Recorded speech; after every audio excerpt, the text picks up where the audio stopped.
Welcome to Turmeric and Tequila with your host, Kristen Olson. Questioning a better way, one gracefully disruptive conversation at a time.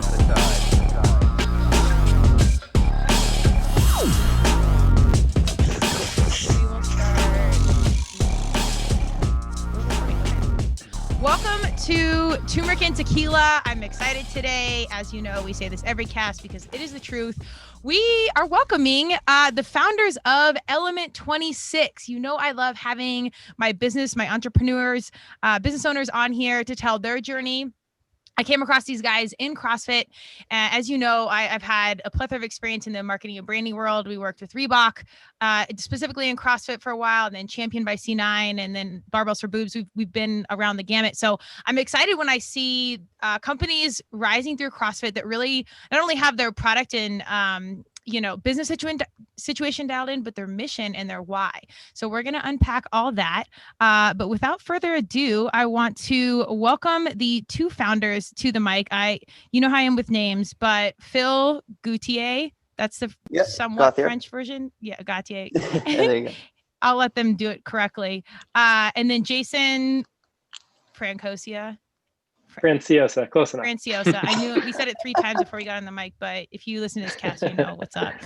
We'll just go with Phil and Jason, and then KO, Christina, and we're starting out casual.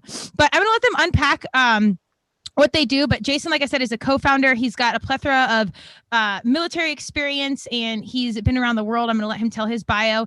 And then Phil is a PT, DP, CSCS. I should know all this, spending enough time in rehab, medical rehab, and the multitude of injuries I've had and stuff like that. But these guys are rock stars, and they've come together to start Element 26, and I'm going to let them tell them about that. But why don't you guys each tell us about your individual bios real quick, and then we'll jump into the biz bio. Yeah, I can go first. So I'm Phil Gauthier.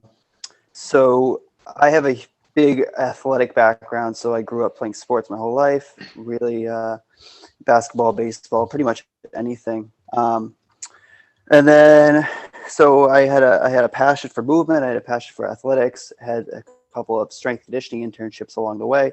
And I felt that I really wanted a higher level degree to really kind of solidify everything across the board. And that's kind of what drew me to physical therapy and my doctorate of physical therapy. And it kind of just took off from there. And I've been practicing for the last 5 years. Outpatient clinics, so I see a little bit of all sorts of injuries, from neuromuscular to musculoskeletal to even balance disturbances, simple things like that, all the way up to athletes too. So I see a little bit of everything now. Wonderful. Jason, you want to give us your quick 411? Sure. Yeah, my name is Jason Franciosa, originally from Massachusetts. Phil and I were actually roommates together in college. That's how we met. Oh, okay. UMass grad. Spent 4 years in the military. I was an intelligence officer, stationed out in Hawaii. Always been passionate about fitness. I was big into mixed martial arts growing up, and then through the military. Fitness to me was always just something you do. Like, it was never occurred to me that like it was separate from life. It was just, fitness is fitness. After the military, I moved down to South America. I spent 2 years in Colombia, helped build a government contracting company that was doing work with drones. So we were doing like agriculture and analysis and mapping of mountains and surveillance work and all this other stuff. Then I went my entrepreneurial route, tested it out with a software company, went through a lot of traditional training. So this was like MIT's Fuse program. I went through Stanford Ignites incubator program. We got funding through MIT Sandbox. Anyway, learned a lot, but it didn't work out. And then after that, decided to kind of follow my passion, which was more, the fitness side of things, and partnered with Phil, who's just absolute genius when it comes to things with fitness. So figured, makes sense, have his authenticity or his experience and knowledge, bring that with kind of my business side of things, and Element 26 was founded.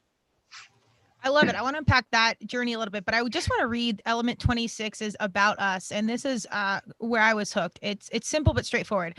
Element 26 believes physical training is the gateway to a healthier and happier life. Our mission is to end training setbacks due to injuries and limitations of the human body. To do this, we provide functional gear to functional athletes so they can destroy their PRs, not their bodies. Element 26 was founded by a doctor of physical therapy and U.S. Army veteran and is a majority veteran owned and run company. We serve you, our amazing customers, first. If you have any questions or problems with any of our gear, please email us at the address below, and we will do everything we can to ensure you have complete satisfaction.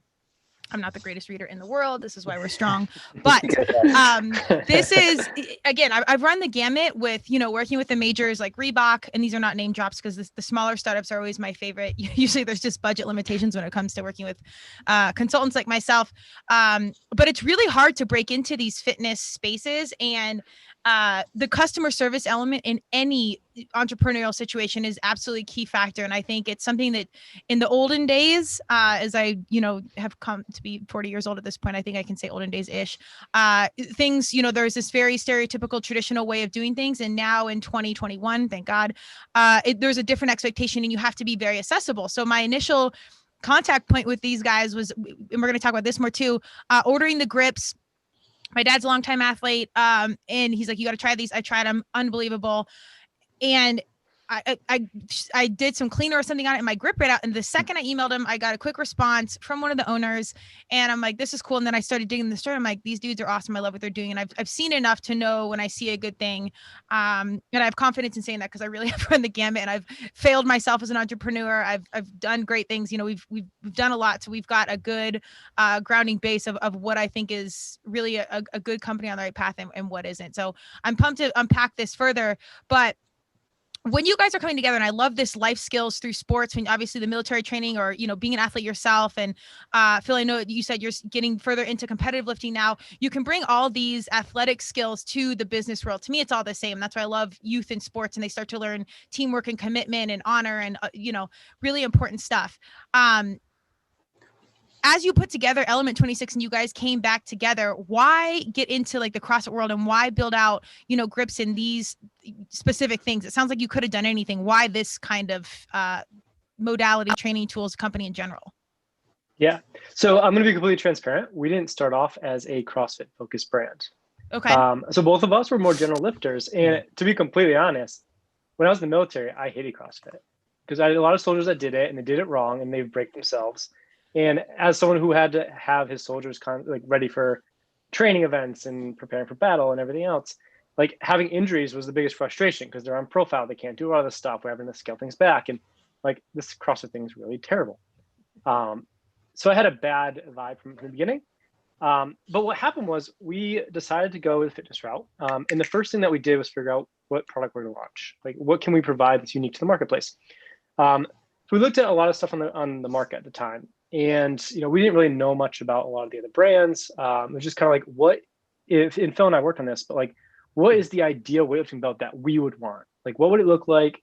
How would it be? What material would it be? Because we didn't want like some big, thick leather belt that's uncomfortable and everything else. But we also saw a lot of issues with pure Velcro because obviously Velcro wears out over time, can pop open the minute you lift. So we took like the best designs from a multiple different belts that we saw and we liked and put it together into ours. Ended up being what we call our self-locking weightlifting belt. It has the slide lock, which ensures it can never rip open. Something that we saw on actually a Chic belt from like the 1980s. We're the first ones to start using that. Yeah. It was a really like innovative thing that they used. And then the material, we want something like the point of a weightlifting belt is to create intra-abdominal pressure. So you don't need this super thick or stiff or foam filled material. So we went the minimalist route. Like, what is the bare minimum that you actually need to have the full benefit of a weightlifting belt, which is creating intra-abdominal pressure? And we ended up going with a single layer. It's about 4.5 millimeter thick pure nylon. Extremely durable, extremely easy to use. Anyway, we launched this belt and we started getting feedback from customers. Because for us, the biggest metric is what does the customer think about it? Like, this is what we love. What do they think? And I would have to say, like, all the people that were raving about it, like reaching out to us, emailing us, saying, hey, we love this thing. It was probably 80 to 95% people who did CrossFit. So we're like, wait a minute, we're getting this huge calling from all these CrossFitters. We better see what this is all about. So we started learning more about the sport. We started getting into it. I started doing it, and Phil himself started doing CrossFit as well. And we fell in love. I mean, it's just such a really cool community. The people are so motivated. So then we started thinking, okay, well, what other products do CrossFitters use? And how can we better serve this community? And how can we be different than, the other tons of brands in the market that are, at the point we were looking, we're basically just copying each other. I mean, someone would launch something and then everyone would copy it. So, that's when we started looking at doing the grips. And the grips have been quite the journey. But as you can attest to, they're very different than most of the grips in the market. Yep. So differentiation has always been key to us, listening to our customers, and a real humbling experience for me as an entrepreneur. And I think most new entrepreneurs is you get into it thinking like, I want to build this business and I want the money and I want the, be successful. You realize really quick, it's not about you. It's all about the customer. So you get humbled really quickly, and it becomes a much more rewarding journey when your entire focus is how do I best serve my customer? And you stop worrying about you. And I think that's what's been the key to our success. Every other company, are you out there? Write that down and What he repeat said. it. Yeah, it's huge. Gary Vaynerchuk, everybody loves Gary V. I don't super follow, and maybe I should as a professional marketing branding person. However, he just hired like a heart space something, or basically someone that like takes care of the employees that can then take care of the consumer. Anyways, all I'm saying is this train of thought. Usually it's happening in my startups. This is why I love working with startups, because you do everything. You wear all the hats. You have your feet on the ground with the consumers, and then you're building the product out back in your garage. And it's a beautiful process, although it's taxing and there's no money and there's a whole thing to it. But that's kind of like when you're getting into CrossFit and you just get beat to shit every day, but you keep showing up. Solid metaphors for life across the board. But it's, I think, again, now this old school way of thinking, when, again, I've worked at the majors and you guys have as well, there's an old school way of doing things. And now there's this new school way of doing things. And it's slow to get into these bigger situations. But this is where I think the startups have such an advantage. You can evolve quicker and you can make changes on the fly because your feet are on the ground. You are listening to the consumer. And you understand that the consumer now is different than what we were 20 years ago. I can immediately look up, DM another athlete, say, what do you think? Like the review and the education around the product is one click away. Like there's transparency everywhere, for better or for worse, because some of it could be, lying or fake news or whatever. But I really think it's an advantage where you can, if you are telling the truth and you do have good stuff, this is a great thing. I think it's hilarious that you said you came from military, because I have 3 younger brothers. I told you 2 military, 1 retired, one that was a lacrosse player like myself, and the lacrosse player had gotten out of college, and my military brother was like, go do CrossFit. You guys need to do something, blah, blah, blah. We were both collegiate athletes. So like, okay. So the military brother still to this day does not do CrossFit because he has your view. But the other 2 of us, my one brother, he's back in military and he's, doing his thing now. But myself and my dad got super into it. We've gone to the games. My dad's actually a 3 or 4 time Masters champion. And he's the one that runs Blade Him, and that's how I got introduced to the grip. So it was funny how I think a lot of people's interest to CrossFit is somebody military. If you're kind of an OG, they didn't really like it, but they'd be like, this is better than what's going on. And then they didn't get it until, later on, and CrossFit had progressed. And I think that's a good life metaphor. Don't always judge a book by its cover. Maybe go back and revisit it for yourself, because CrossFit does have a stigma around it. And as a competitive athlete in CrossFit, we do beat our bodies to shit. Like I can show you a plethora of MRIs, knee surgeries, and everything. However, to do CrossFit on the regular, you don't need to be overtraining like we do.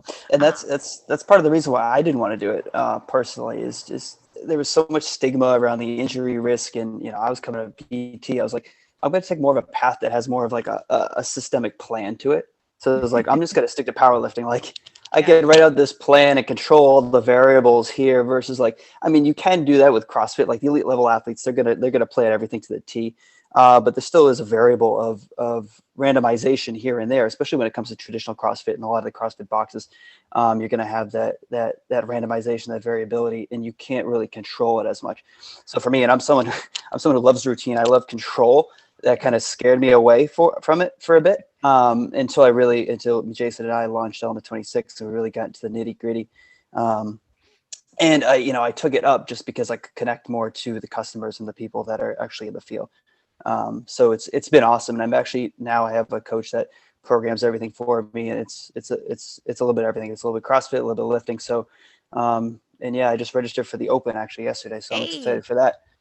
Okay. I know. I think that's big. And again, the way things are perceived to be are not always how they have to be for you. Like, especially in 2021, we need to unpack that on everything we approach, because we do have so much control in what we do and what's going on.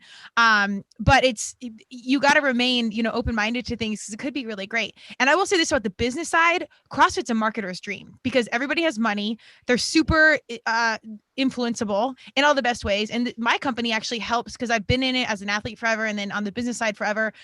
I believe in influencer marketing and getting in touch with these great coaches, because the second the coach says something, everybody does it. It's like no other sports situation in the world. And that's phenomenal, because as on the company side, you navigate that education piece. They can show it, they can demo it. And it's usually out of love. You don't need to cut them a 6-figure check like Nike.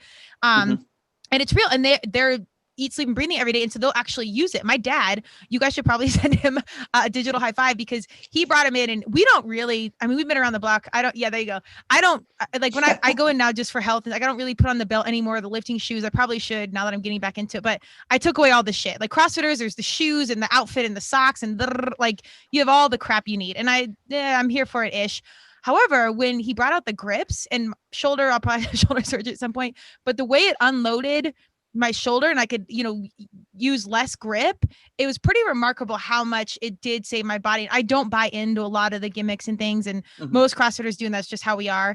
But it's a phenomenal space, I think, to launch something really great, because the consumer will pick you apart. There's a lot of educated humans that have run around the block. They'll still buy the shit, but they'll tell you real feedback. And they will or won't use it. So when these came in, I was super, super impressed. Can you guys tell me why Element 26, the name, and then what was your first product? Like, how did you initially get into this?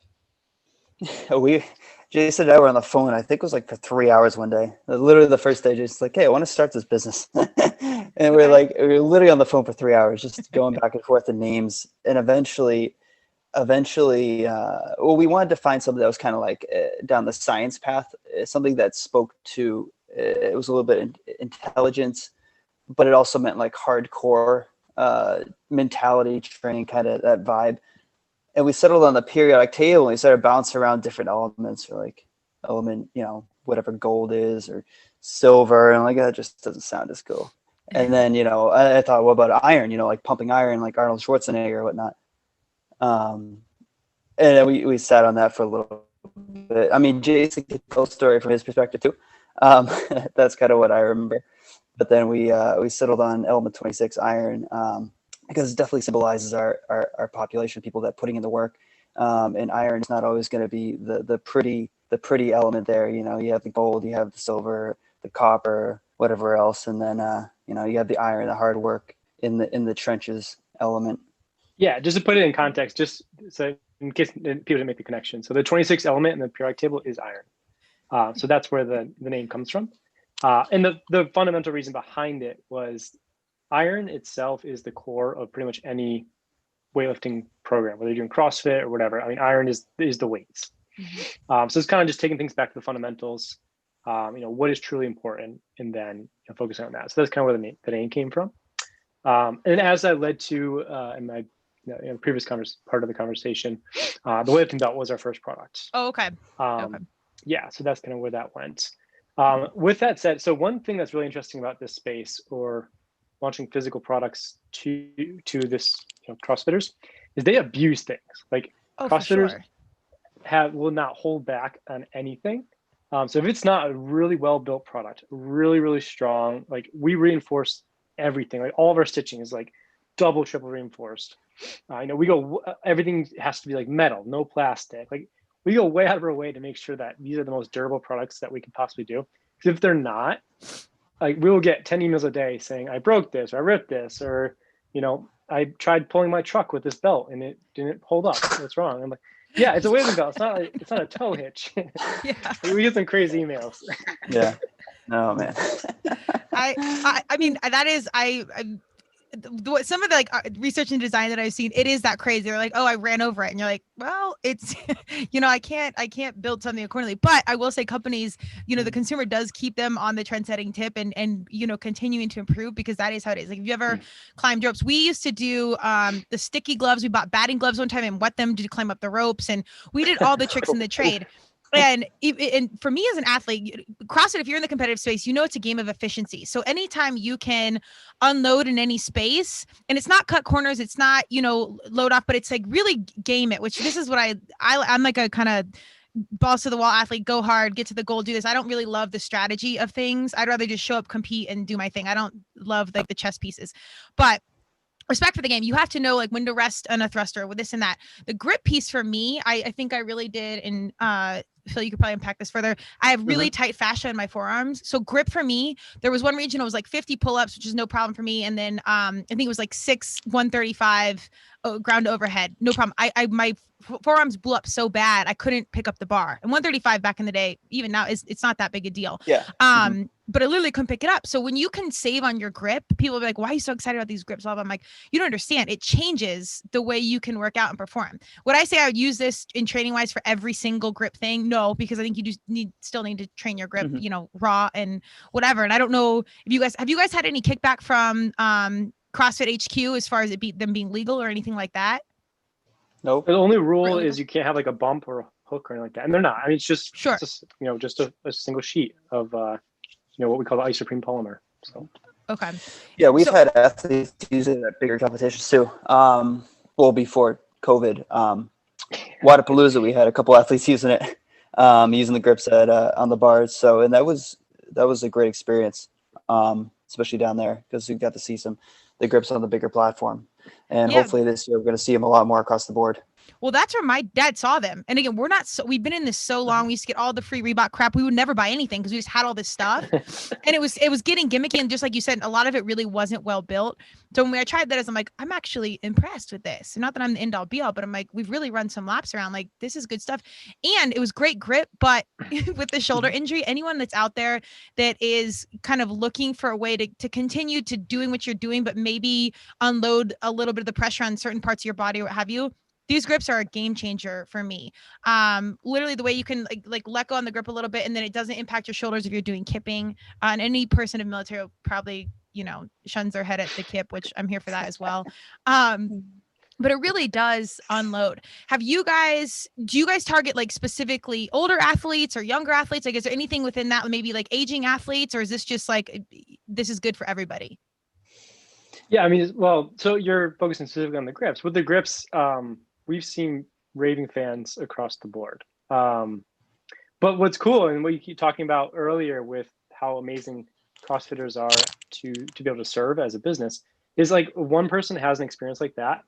They're in a box with 100 other people, and they will go out and tell everyone and show them, let them feel it. And that for us has been huge. Like we have like random boxes. We'll get an email and be like, everyone at my box uses your grips. Because like one person had them and it just explodes, and then it'll happen again like a month later. Like everyone in Wisconsin, this box now uses your grips, and it's really cool. It's a very different. But with that said, like we are probably in our 15th iteration of these, and I have a box of about 5 different minor changes that we're testing currently. One thing that I think we do really well is it's called continual improvement as opposed to like continuous. So like we never stop improving our gear. Like if you buy our grips today and 3 months from now, they're not going to be the same exact grip. We take feedback on the fly. If there's any issues that come up, we're instantly fixing it. We're working hand in hand with our manufacturer, which we're very fortunate because we have a ex-military team that works in person with our manufacturer as well.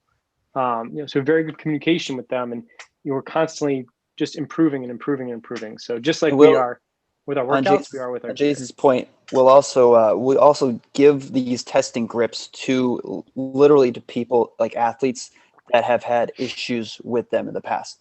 Like we want them to beat the crap out of the new grips because we want to make them even better. I mean, it doesn't even have to do with the grips. It could be any product. It could be wraps. It could be belts or whatever. Knee sleeves. Just to beat on them. And then we want their feedback. We want to see what we can do better for this athlete, this individual. I love it. What they are not like, I strongly recommend them. And again, if you know me, I don't recommend a lot of stuff, especially being in the space of this business, because we see a lot of the smoke and mirrors, and that's why we started this podcast. So we've harped on the grips. I love them. I'm a super fan. Word of the wise, if you do have them, we're spraying down everything, and I think I sprayed mine, and that wiped away some of the grip. I did just clean them with soap and water, and the one I think I have to clean a little bit more. One is a little bit more sticky than the other, but don't hit them with your disinfectant if you have these. It's easy fix, but chalk. No chalk. And no That's chalk. like, Yeah, I think one of you guys it's were like, almost like a tire. It's almost like even tire a little grip. bit. So you can imagine Yeah. tire on sand. That's kind of like chalk on the grips. So if they get dirty, just wipe them down. Or honestly, a lot of athletes in the middle of workout will just wipe their sweat and then they'll grip. That's like what I do. oh, okay, that's the most, but I'm here for that. That's efficient. Yeah. Okay. It's not really pretty. Maybe not COVID appropriate. Efficiency. I mean, some people actually spit on them. No, Some don't people say spit on them. If Not anymore. you've Don't do ever- that. we do not condone that. If you've ever been in a competitive situation, I mean, you're like breathing out, your spit will fly. Like, it's a very disgusting. I felt bad for some of the judges I've had before, and once you're kind of in a blacked out zone, like it's. Have you ever seen a powerlifting competition? There's people puking like on the judges. Oh, what? In what competition? It's just a powerlifting. I've seen someone pee before. People puke. Like they'll be pulling up the bar and they'll deadlift and puke goes all over the place. Yeah, no, I don't. I could like, if I saw someone's like arm ripped off, it's okay. I do not do throw up. I don't know what it is. Someone's eating. Someone's listening to this and eating right now. Oh yeah, no, sorry, we're going back. All right, so we've talked about the grips. You guys, tell me a little bit more about some of these other products. And is everything, by the way, made in America? Is it USA made? Oh. No, so we manufacture. Our primary location is Pakistan. Okay. And again, we have it's a long story, but we have a U.S. veteran team who lives in Pakistan, and they literally work hand in hand with manufacturers. Okay. So it's not made in the U.S. But I mean, on a personal level, I am actually happy, not happy about this, but like proud of it, because we impact the lives of like 15 families in Pakistan and help them, eat and live and sustain themselves, where that same money in the US would be such, maybe 2 or 3 families. So in terms of the amount of impact that's happening for a small brand, I think it's amazing. Someday if we're the size of Nike or whatever, then absolutely looking at, US manufacturing where we can have massive impact. But the amount of impact that we can have, and still be able to produce the product at a competitive price to the big guys, is really amazing. I think that's huge. And I'm always for, obviously, American made and supported. However, Nike faced this with Oprah back in the day. Oprah called them out for doing quote unquote child labor. And I think it was in the Philippines. And they actually came back saying, listen, if you take this away, we don't have means to feed our families. So of course that's a whole heavy we're not doing conversation. child labor. Sorry, not There's to no be child labor. But here, what I'm saying is they came back. So it's not always just exactly how it seems or a quick one-off conversation. Like, you have to unpack it. And so I'm glad you said that, because I think that is something to, broaden our horizons on, where is it made, why, and it's a larger conversation than it is or isn't just American made. So I think that's really great. And guess what? The world needs to start working together. We need to start supporting each other. Yes, I'm here for America and supporting what we've got going on. And there's a whole circle of things going on. So I love that. But we'll save that for another podcast, because I think that is actually something to entirely unpack. But tell us more about some of the other products, why they're different, because as we're inundated with all these extras in CrossFit or in the high intensity training world in general. Tell us what else you guys are excited about that's coming out or you already have out. Yeah, we could. I mean, we start with the bar belts. That's one of the it's a patent pending product. It's the newest one, one of the newest ones we have right now. And essentially, have you seen the barbells? Yeah, have you seen the barbells? Only on line. I haven't seen. The only thing I've seen again, I'm not the best person to review, because I show up at this point and just do the workout, get in and out. I don't do any of the extra. Back in the day, I had literally a locker full of all the stuff. Here. Yeah, well, I had the belt. There was one that like twisted at one point on the side. It tightened. It was okay. And then the Velcro would stick to all like my good workout gear, and that was annoying. Like, it would stick to your leg, your pants. So, but no, I've not tried the belt. Anyways, the barbells, just to give the viewers an idea of what we're talking about. Normally, to lock a barbell into a rack, you would take bands and wrap it around the rack a million times and hope it doesn't come flying off, so that you can do like muscle progressions or gymnastics work, a lot of core work, stuff like that. So actually, our other business partner, Jason, he's like a hardcore CrossFitter. I was in the military with him. We served together, and he was the one that was like, CrossFit is the gospel. Okay. even back in the military. And he came up with this, and we just filed a patent for it and invented it. And what it does is exactly that, but you don't have to destroy your bands. It's a lot more efficient, a lot safer than using bands. So that was really exciting, really cool. Costs a lot less their time. Yeah. Sorry. We just launched our version of a wrist strap, but instead of like a traditional 3-inch wide thick one, which is terrible for CrossFit because you lose complete mobility in your wrist, we came out with a 1-inch version. And what this does is it allows people who have wrist pain, who want that just a little additional stability, to be able to get it directly at the crease in the wrist. And Phil can explain, more physiologically exactly what it's doing. But it still allows you to have enough range of motion in the wrist to be able to do a front squat or a proper clean or a snatch. So a lot of CrossFitters and Olympic lifters that are using those are absolutely loving them because they get the benefit of wrist strap without like the complete, range immobility restriction of traditional wraps. Sure. And because it's so thin, you can literally, so I tell people, you can literally, if you look at your wrist and look at the bone that sticks out on the wrist, you can literally wrap the wrap on the top of it, which will restrict your extension of your wrist, which is your hand going back more, if that's an issue for you. Now, if you're doing burpees and stuff, you don't quite want that. Or you can wrap it below the bone on this side, just or towards your elbow more. And then it kind of pins those tendons that are feeding into the hand and the wrist. That's more of like a tendonitis type issue.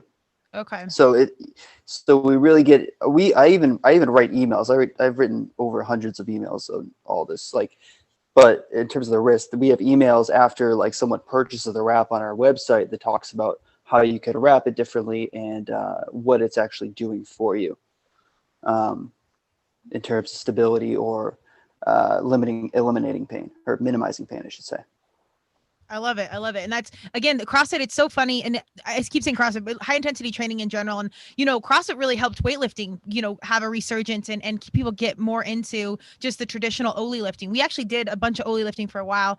Being quiet in the outfit, that was not really my vibe. I liked it. I liked lifting, but like competitive lifting and like you said, the platform, I like more of like the get hyped up, be loud or whatever. But I will say lifting, it's a beautiful sport. And if you really watch some of these really skilled lifters, it's pretty unbelievable what they can make their bodies do. But I really do attribute CrossFit, bringing Oli lifting back into like this light, even for the Olympics and everything else. So it's cool to see some of these innovative products start, within CrossFit or whatever, but then now expand out into, other different training modalities, strongman. I've even seen some things in rowing and stuff like that. Do you have any, is there any other products you want to talk about that we're highlighting? Or I know you guys say specific to fewer products. Yeah, we have a bunch of other products. We have knee sleeves, which knee sleeves were like the bane of our existence for like 2 years, but we have a really good knee sleeve now, for CrossFit. We call it 6 millimeter. It's like a thinner version of 7, but not quite as thin as like a 5. So it's a really good balance there. And then we have our figure 8 straps, which is very unique. They're very different. But what we're really excited about is a lot of the value that we provide beyond just the gear itself. So, our gear is absolutely incredible, and we spend a lot of time getting it just right. But we have an amazing Facebook group called Team E26. And that community is just like, every single day, people are posting their workouts, or they're talking about it, or they're sharing their specific experience. And it's very supportive to a variety of people. Phil, he writes these emails, which if anyone wants amazing emails, sign up for our email list. You can go right to our website. Email going out in 10 minutes. Yeah, but it's not like, hey, it's a 10% discount, go buy our gear. It's like Phil going in depth into a lot of different types of training or specific problems that people are having, or how to best use the gear, when you should use it, when not to use it. Or so we really tried to build more of a community that serves the person to help people achieve PRs, and not just a brand that sells products to people like most of our competitors. And I think that's like, as much as I love the differentiation in our products, and we've spent so much time getting them just right. But like, what gets me excited about our brand and what makes us different is we truly care about the person. We truly care about the athlete, and we truly care about helping them achieve their journey, even if it's not just them buying something from us. Yeah. I think that's transparent. I'm really glad you said that. And it's the truth. I think CrossFit itself is founded on the community. You know, it brings in this tribe. You keep showing up because you're working out with your friends. And yes, it works. It's great. You can do CrossFit by yourself. But I think these gyms, the affiliates have really thrived because you build out this community. It becomes part of your life. It's like your modern day church. You go there, you see each other on the weekends, you celebrate birthday workouts, blah, blah, blah.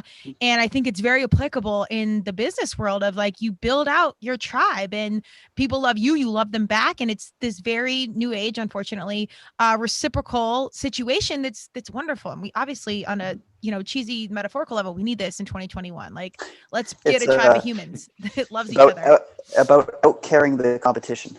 That's gonna wake up every day. If you get into like I know we're here for the science and the physical, but if you get into like the metaphysical and meditation and manifesting in abundance, there's enough to go around. I work with so many companies that, yes, there's the Reeboks and Nikes and yes, there's, startups. There's billions of humans. There's a million podcasts. And I still have faith that people are going to listen to this one because there's enough. There's enough for everyone. And I actually think strategic partnerships which are my passion piece. Work with somebody, find your competition. On that note, you guys, it sounds like you've really had some great success with influencers. I believe in that. And these strategic partnerships or the community. What is like your marketing plan, even if it is from Heart Space moving forward? Is it continue to build up this community, identify strategic influencers, or what's the vibe there? Yeah. So from the business side of things, our primary sales channel intentionally has been Amazon. Amazon offers so much value to the customers in terms of shipping times and no hassle, a lot of stuff. They have a lot of protections and everything else. So what we've done very well is building a large community that love the brand, but then sending most of the traffic to Amazon, which then Amazon rewards us in return with a bunch more customers. Gotcha. And we've tried to stay focused on that. And I think because we're able to stay focused and like you're fully aware, but in our space, there's 8 million shiny objects. Like you could try and get into Walmart, you can try and get into retail, you can try and get on, Rogue's website, you can try and get, a bunch of sales through your website, Facebook ads and Google ads. And I could go on for 20 minutes of all the different opportunities or shiny objects, as I like to call them. But the problem is once you start trying to do everything all at once, you fall flat in your face. Our weightlifting belt is now the number 2 best-selling weightlifting belt in the US, in Europe, and soon to be in Japan, as we're launching in Japan right now. Okay. So that's really cool. This year we would love to start bringing on additional channels, but we're one of the few brands on Amazon that's done a very good job of kind of mixing the non-Amazon business with a real business. Because most Amazon sellers, all they care about is reviews and manipulating things and the rankings. And we don't care about most of that stuff. So we're going to make great products. We're going to build an awesome community, and then Amazon will reward us in turn by bringing our community to them. So that's kind of what we've done. And we still get plenty of sales to our website and everything else, but it's not like, we're not the best at optimizing for, upsells and downsells and cross sells and trying to trick the customer into having a bigger order value and, send you 8 million emails about what discount of the week we have. You know what I mean? Sure. Well, I mean, God, in this day and age, man, Amazon, Jeff Bezos does not need to be any richer, but I hear you for the streamlined process. That's why I initial order mine. And I usually tell people like, yes, you can get them on Amazon, but go to the website. So and I saw you strategically, I'm assuming, priced it lower on Amazon accordingly. Is that correct? Yeah. So, I mean, the Amazon thing, it still does help if a person purchases and leaves a review. With that said, like we want you in our community. So if you only buy on Amazon and we don't get your email address, or you don't join our Facebook group, like we can't serve you as well. So like our ideal customer we would get their email address, whether that's them signing up on a website or doing initial purchase, whatever. And then future purchases, we'll direct them where we need them in terms of like what's going to be the best for our optimization. Yeah. You talk about efficiency with CrossFit, but efficiency in business is huge too. For sure. Yeah. So if you go like on Instagram and stuff, like I'm sending a lot of people to Amazon right now, just because of that and how well we've been doing on Amazon, and how well we need to keep pushing the products on Amazon, because of how well. But absolutely, Amazon go to our website. If you want to buy on our website, if you're listening to this podcast and you're our ideal customer, please buy from our website, because then we can better serve you. Like that's the important thing. Yes, we will better serve you, and I'll send you. You get every product you get, whether it's a grip, straps, belt. You're going to get 4 emails explaining how to use the product and how it's going to better perform for you, or how it's going to help you perform better. And then you literally get 100 emails of talking about everything from nutrition, performance, rehab, training tips, tricks, mentality, mindset. You literally get over 100 emails. It's all for free. I'm not trying to sell you on anything. I mean, there might be some carryover with like, oh, these wrist straps might help you. We do a business. You're selling a gear. I was gonna say, hey, but the thing is, no, but there's no shame in that game. No, but I'm saying like after you've already got the product, I really wrote all these emails like talking about everything else besides just the gear. Yeah, I'll mention the gear here and there and like random emails. This is, hey, here's the straps if you're looking to increase your deadlift weight or whatever. But yeah, it's a lot of free content. We just want to better serve the customer and the athlete and see them PR. No, I love it. It sounds like there's a ton of added value, and I think that's huge. And to see companies, I mean, it takes a lot to retain a company, a consumer, let alone build out a community. So if you're doing that and you are providing all this value, I think it's great. And honestly, if you believe in what you're doing in your product, I say to those companies all the time, sell it the right way. It doesn't have to be the hard sell, but hell yeah, buy my wraps, and hell yeah, buy my belt. Hell yeah, listen to my cast. Like I believe in what I'm doing, and this is why I'm doing it. So I think there's the balance there. But somebody that's dialed in and knows what's up, they're down with someone that's like, I'm confident in this. And yes, I do suggest you purchase accordingly or subscribe or whatever. So I think that's good. Have you guys heard, this is just as a branding person, I work with connections and like how my brain fires. Have you guys heard about Kaizen? I think it's the Japanese art of like continual improvement. I have heard the term. I have not studied it. Oh, it's pretty cool. I don't know. I've studied a long time. I actually wanted to do a clothing brand around it, and we're past that, but it's really cool. But as you were saying, continual improvement, that popped in. So there's unsolicited feedback and something just popped in. So now that it's common in like software companies, this is what they build their business on. Like when when new software launches, it's a beta product. Like very rarely it's a minimum viable product. But after years of refinement, it's a great product. So for us, we try not to launch a beta product to the customer. Like we have multiple high-end athletes that extensively test all of our gear along with our own team. But we also look at it like, if this can be improved, we're not gonna not make the change. Sure. And reviews are great for that. Like if we get a negative review and it's a legitimate complaint, I'll make the change overnight, and a month later that changes in our inventory. So it's really fun. And to me, that's the exciting part. Like, I love the innovation piece of it. So Phil gets really excited about the value provides in the emails, but to your point, it's a disservice if we don't convince someone to buy our gear because we truly believe it is the best in the market. Absolutely. I think that, and I think we have a bunch of great life metaphors going on right now, but the idea of just starting, like get your cast out there, get your product out, like go with it, and then plan to continue to innovate and grow along the way. I think that's a very new school mindset. But if you are okay with that, being like, it's perfect for right now, but wait 5 seconds and we're going to change it. And then we're going to change it again. And that continuous evolution is really, really important. And the transparency in that, and knowing that the consumer is listening, I think that in itself is a massive sell point of, all right, these dudes are listening, and this is going to get better as I progress as an athlete or get injured or whatever. Well, and take care of your customer. So if there's a legitimate problem with your product, like the first knee sleeves we launched were a nightmare. They had a bunch of them tearing and ripping. We refunded almost every single person that had an issue because we knew that we could do better. And even though it was a huge hit to like our bottom line and our personal income, we look at this as a long-term game, and like, how are we going to be here 10 years from now? And if we were just sitting there trying to squeeze out the last dollar and not care about a customer, then the decision's easy. Yeah, we don't refund them. But for us, when it's a long-term game and we're trying to do the right thing and really build a long-term brand, it was an easy decision to say, yes, we're going to refund anyone who has issues. We're going to make a better product because this is our fault that our product's failing, not theirs. That's huge. If anyone that's never worked or seen the balance sheet of a startup, the refund and like the money is really, really real in the beginning. And I mean like first 10 years, depending on the company, it's hard to jump in the mix, especially when there's a lot of competitors. But I think it also says that much more when you do launch something that's similar to other things, but yours, you have that much confidence in what you're doing. And I think that long game is critical. It's been 3 years and I'm finally going full-time this month. Okay. So I'm cutting back my PT hours and finally able to double down on the relationships here. Dude, the real CrossFit is the multitasking. Like the fitness, whatever, man. Give me the workout and I'll be done in an hour. Okay.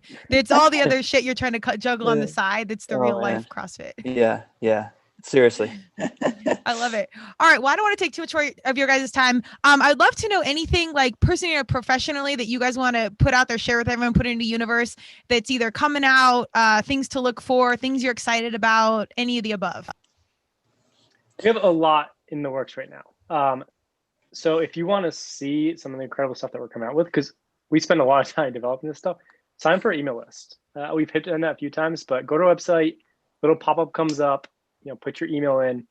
That's the best way to stay connected, or follow us on Instagram, join our Facebook group, whatever platform that you enjoy the most. So you don't have to do it all, just choose one.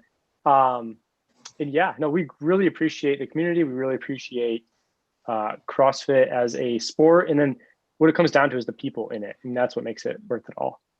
Mm-hmm. And everything's about consistency, whether you're an entrepreneur trying to build a company, a business, or scale it, whatever, or you're a CrossFitter just trying to hit a PR. Everything comes down to putting in the daily work and just making sure that you put your one foot in front of the other and keep going. I mean, every day is going to be a little different, but just staying on task, staying focused. I love it. I'm big in the humans behind the company and the brand. And I think that's where it really starts. Are there any daily practices you guys do in your personal life that carry over into the business life? I know that sounds like a lot, but any specific things that you think really attribute and provide a successful path for you in your business world? Mm-hmm. So for me, it's sleep. Yeah. Setting boundaries is important. For me, it's sleep too. So I am a religious, I'll be in bed at 9 and then I'm up at 5 a.m. Okay. Do CrossFit 5 days a week, 6 to 7:30. That's been huge. Although I have a baby on the way, my wife's pregnant. So congratulations. That whole thing might go to hell really soon here. 100% it will, but yes. Yeah. No, totally. But and then not sacrificing your personal values. Don't sacrifice, your personal desires and wants and values for short-term gain. That's huge. I love it. Respect. Phil, where are you at? What you got going on in the personal? Yeah, no, I was just gonna say setting boundaries, just making sure that I don't let I love Element 26, but I try not to let Element 26 take over my rest of my life. My fiance gets a little upset when that happens. So I've learned over the years when to cut things off. I wake up, have my cup of coffee, do some of my morning nasal breathing, check some emails, go to the gym, and then come home, eat whatever, depending on the day. And as long as I'm in a routine and I have set boundaries, things work out very well. And I stay on task. Element 26 stays on task. My fiance gets her time, so everyone's happy. I love it. And I'm so glad to hear this would be a business cast. I want to say you've been listening to Turmeric Tequila, but whether that's true or not, we've been talking so much about core values, boundaries, self-care. It sounds like, cliche, but it's so true, especially as you get on, life is passing us by. And yes, I'm here for the mission and the cause and the biz and personal relationships.